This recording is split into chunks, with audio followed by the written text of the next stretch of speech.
Well, here we are. I know this is so far. I've only made video on Peru and it's in Spanish, and this is mostly so far a political channel, but it's also a channel about what's important in life, And politics is one of those things, current events, history, but also sports, And I like for example, commenting on what was the Peruvian elections because it's something close to my heart, important to me, and something that's close to my heart, important to me is also, my favorite club, Football Club Barcelona, no? And well, I do these things because there's a lot of problems when it comes to the influence of the media and politics. People, they need to hear different insights. And same thing here with sports. We are a club that's very picked on. That's has a lot of influence, and we need to know how to also make sure that our followers are going to a right direction, and that our good names, our club's good name, is not being smeared. So what I wanted to comment on was, as you know, yesterday, Barca, we lost. Well, we didn't lose. We won 2-1 against Atletico Madrid in the quarterfinals, but we lost the first leg last week, 2-0 at home. So it wasn't, we needed at least one more goal to go to overtime, go to extra time, and we didn't get that. So we're out. But just one thing, well, three things. The first one is this whole notion, that everybody in the media, ESPN, or all these other talking heads, even in some supposed fans in Barcelona, Sport, Mundo Deportivo, and especially of course in Madrid, the media in Madrid influences. If you look at ESPN, if you look at Bing Sports, if you look at different media outlets internationally, DirecTV Sports, they all have Madrid fans. So they're all gonna be all like, oh, it's the problem is the defense. No, the problem is not the defense. The problem, it is true that we have a very risky play because of how we always are. We're a team that always goes to the attack. We're a team that always pushes our lines forward, and especially under our current coach, Hansi Flick. His style, his German style of pressing forward, it's a very high line. So it does create risks, and but the thing is though, is that is not a problem when you also create more chances, when you're also in power, in control of the game. So if you look at one of the main things actually that is a problem this season is actually the fact that we're not being effective towards goal. If we can just score one goal or two goals, but if we score 4, 5, or 6 goals, then we're good. And if we look at this game, and we looked at many games throughout the season, there were games in the beginning of the season that were not good, but especially in the second half of the season, we have created a lot of chances. We just haven't been as effective as we have been in, for example, the previous season. I think I don't remember the exact statistic, but this season we are like something like 40 goals in what's left of the season, 40 goals behind what we were last season. So obviously, because last season we also received goals, but we also scored many. And yeah, this whole notion that our problem is with the defense, that's just people always trying to undermine, in the media, our enemies trying to undermine us, the what's called the sociological Madridism, Madridism, sociological Madridism, something that our president Laporta talked about, in one of the club's conventions, assemblies.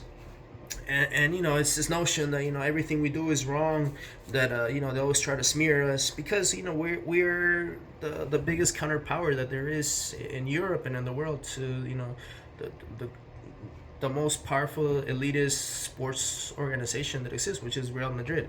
So we get smeared a lot, we get accused of many things, and one of the things that they attack us was trying to undermine our philosophy, trying to undermine our play, and the defense is not the problem.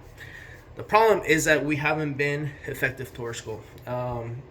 And now, of course, that's where they say, no, Ferran Torres is useless. Lewandowski obviously hasn't aged, so that's why he hasn't been playing as much. We have missed out a lot of goals because of that. And Ferran Torres, let's not forget, I don't know what's the beef with him. He's too handsome, or because he went out with Luis Enrique's daughter, or, shark mentality, so they're jealous of his, uh, you know, of his mental strength. People always picking on him. Yeah, it's true. He was expensive. We signed him when in a very difficult moment financially for us. It was an expensive signing, but he has scored, especially last season, a lot of special important goals for us. A lot of important goals in the final against Real Madrid, and a lot of important goals throughout the season last season that helped us win the 3 titles that we won. And even before that, he misses a lot. It's true. He can be unreliable at times, but he's also scored very important goals too that has helped us win many titles. And that's the thing. Ferran Torres, he's not even playing his position. He's not a striker, center forward. So that is one of the things we have to look at. We need to be more effective in goal, and also the only thing with the defense is. Yeah, it is true that we play a high defense. Eddie Garcia, it's one of my favorite ones. But he's not very fast. It's true. He's more like Piqué. Piqué, his strength, for example, was not speed but positioning. Eddie Garcia is good. That he's not as slow, but he also has good positioning. But yeah, obviously this messing us up in a lot of games. Cubarsí is he is the best center back we have. Gerard Martin is improving a lot there too. But honestly, we look at the first leg. You look at this game, the red cards that we have. Perhaps we should. The only thing we could change in defensively is just if there's a 1v1 on the goalie, just let them go.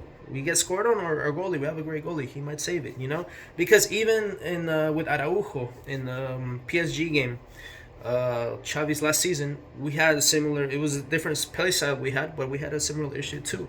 It's like we just, and I know it's hard because it's split seconds. But sometimes you just gotta let the opposition player just go, and it's better to get scored on than to get a player sent off. And that game, we're winning 1-0, and then we end up losing 4-1, and we get knocked out. So that's the only thing maybe on defense that I would say. Just it's better to take a goal than to take a red card. And that connects with the second thing too. That we need. We do need some quality, and I do feel like we definitely need to sign a striker. I would keep Lewandowski. I want to see him win with us at least the Champions League. I don't know what's going on with Ferran. I would love to keep him, but we'll see because we need to make room. I do think we need a main striker again, and obviously a left winger. See what happens with Rashford too. 30 million is a lot, but a month ago, 2 months ago, everybody was talking beauties about Rashford. Now he's not that good anymore, but every time he plays, he scores, he assists. So again, is this negativity that unfortunately is fed up from the media, from the Madrid media, but also from our own media. Sport Mundo Deportivo. Everybody always doubting, questioning, because we have this very toxic and self-destructive fan base. The Barcelonistas are just very self-destructive and toxic. I try not to be, but a lot of them are. Let's not forget that we're the club that was wanting to kick out our president in 2008, Laporta, when 2 years earlier with his project we had won the Champions League in 2006 after 14 years. The same club that elected Rosell and Bartomeu, the same club the same fans that elected Rosell and Bartomeu, the same fans who also wanted to kick out Johan Cruyff in 2008, when in the 90s he won all those things and built for us so many things. So we have this. This is how we are. And in that case, we should appreciate the players that we're having. But I do think that some quality is good. Bastoni, Alessandro Bastoni, defender from Inter Milan, that was very difficult for us last season in the semifinals. He would be a great addition. I think if we spend money, we should spend money on great players, on stars, that are gonna contribute, not just because they're stars, but they're gonna contribute to specific positions. We have the academy, we have La Masia for players. We don't need to spend money unless it's for specific positions that are actually gonna help us. And maybe players like Pau Victor last season or Rooney Bargi, yeah, you want to spend 2 million or so on a young project and see how he develops. All right, that's fine. We can resell him again, or he can develop into something good. But we really, with how we are, we shouldn't be spending much money unless it's really essential. And in that sense, I do feel Bastoni would contribute a lot, helping us on defense. He's fast, he's tall, he's strong, technique, and also a striker, so we could get those goals again that we've been needing, we've been missing. I do think a left back, Alejandro Grimaldo would be great. Balde is a great player. Again, with this toxic environment and the Barcelonistas, saying that Balde should leave, that he's bad. Yesterday everybody was like, oh, Balde, Fernanda. Balde is 22 years old. Okay, last season he did great. The season before that, not so good. He had injuries, kind of like this one. But the one before that, when we won the league with Xavi, his first season, his first team was great too. I mean, he benched Jordi Alba. He eventually left. So, Balde is 22-year-old, guys. Like, patience. But it will be good to reinforce it with someone like Grimaldo, who knows our club, who left, in the past because he didn't have chances, and now he's more mature, and his contract is ending up soon, so it'll be a great addition. And yeah, I do think we'll see how we also do with that left wing, that we can have, I don't know, Rashford or who else we get. But yeah, and the third thing, obviously, the refs messing us up again. They messed us up again in the first leg, and they do it again, especially in the second leg. I mean, that's the thing. The problem with Real Madrid too. The first thing, if you look at how a lot of their media's, first thing they blame them, oh, the refs. We lost this game because of the refs. Yesterday, when we merely say something about the refs, oh, why are you doing that? It's inappropriate. It's not an excuse. But the first thing they do is blame the refs for their elimination against Bayern Munich today. Bayern Munich, which of course is my childhood team, so I'm happy they did that. There were two Peruvians back then who played when I was growing up. But yeah, the ref wasn't good for us yesterday. There was a penalty on Dani Olmo. The same push that Eddie Garcia did, that he got red carded on, was the same thing that they did to Dani Olmo. But calls it on him, but it doesn't call it on Dani Olmo when it's going against or for us.